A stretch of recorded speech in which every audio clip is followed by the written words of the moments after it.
Joel പ്രവാചകൻ്റെ സുവിശേഷം 2-ാം അധ്യായം 28 മുതലുള്ള വാക്യങ്ങൾ. അന്ന് ഇങ്ങനെ സംഭവിക്കും, എല്ലാവരുടെയും മേൽ എൻ്റെ ആത്മാവിനെ ഞാൻ വർഷിക്കും.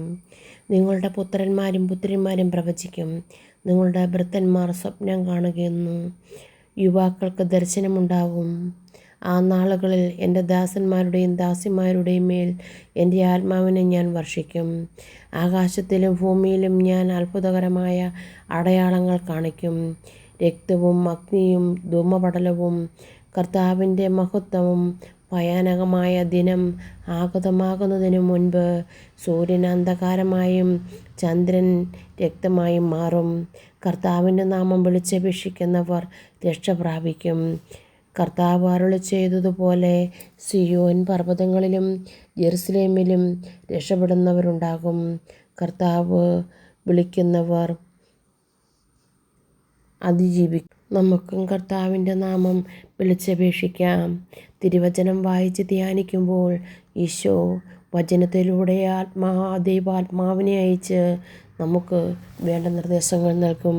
നിൻ്റെ ആത്മാവ് തന്നെ, കർത്താവിൻ്റെ ആത്മാവ് നിൻ്റെ ആത്മാവിനെ പ്രേരണ നൽകും. നീ സ്വപ്നങ്ങൾ കാണും. നിനക്ക് ദർശന സ്വരങ്ങൾ കേൾക്കും. നീ കർത്താവിൻ്റെ ആത്മാവ് നമുക്ക് നൽകുന്ന നിർദ്ദേശം അനുസരിച്ച് നമുക്ക് മുന്നോട്ട് പോകുവാൻ എളുപ്പമാകും. തിരുവചനത്തിലൂടെ കർത്താവിൻ്റെ നാമം വിളിച്ചപേക്ഷിക്കുക എന്നവർ രക്ഷ പ്രാപിക്കുമെന്ന് ഈശോ പറഞ്ഞിട്ടുണ്ട്. ദൈവനാമം വിളിച്ചപേക്ഷിച്ച് ദൈവവചനങ്ങൾ ആവർത്തിച്ച് ചൊല്ലി നമുക്കും നമ്മുടെ ആത്മരക്ഷയ്ക്ക് വേണ്ടി പ്രാർത്ഥിക്കാം. നമ്മുടെ ആത്മാവിന് വേണ്ട പോഷകമായ തിരുവചനത്തെ ധ്യാനിച്ച് ഭക്ഷിക്കുമ്പോൾ നമ്മുടെ കുടുംബങ്ങളും മക്കളും മാതാപിതാക്കന്മാരും ജീവിത പങ്കാളിയും നമ്മുടെ അയൽക്കാരും നമുക്ക് അനുകൂലമായി മാറും. കർത്താവിനല്ലാതെ നമ്മുടെ ഭവനത്തിലോ നമ്മുടെ കാര്യത്തിനോ മറ്റാർക്കും നമ്മളെ രക്ഷിക്കാനാവില്ല. സ്നേഹപിതാവായ ദൈവമേ, അങ്ങയുടെ അനന്തമായ പരിപാലനയെ ഞാൻ്റെയും എൻ്റെ കുടുംബത്തിൻ്റെയും മേൽ ചൊരിയണമേ.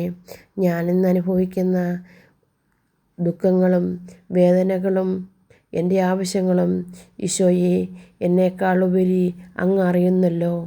ഈശോയെ, അങ്ങ് അറിയാതെ എൻ്റെ തലയിലെ തലമുടി നാര് പോലും പൊഴിയുന്നില്ല എന്നങ്ങ് അരുളി ചെയ്തിട്ടുണ്ടല്ലോ.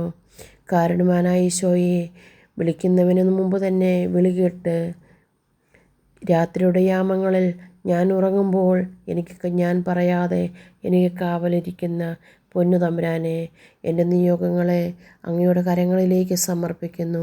അങ്ങയുടെ ആത്മാവിനെ വർഷിച്ച് എൻ്റെ ആവശ്യങ്ങളിൽ അങ്ങ് ഇടപെടണേ.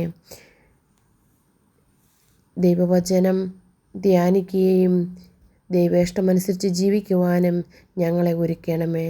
ഈശോയെ, ലോകവസ്തുക്കളിലുള്ള അമിതമായ വ്യഗ്രത ഞങ്ങളിൽ നിന്നും ഞങ്ങളുടെ കുഞ്ഞുങ്ങളിൽ നിന്നും മാറ്റണമേ.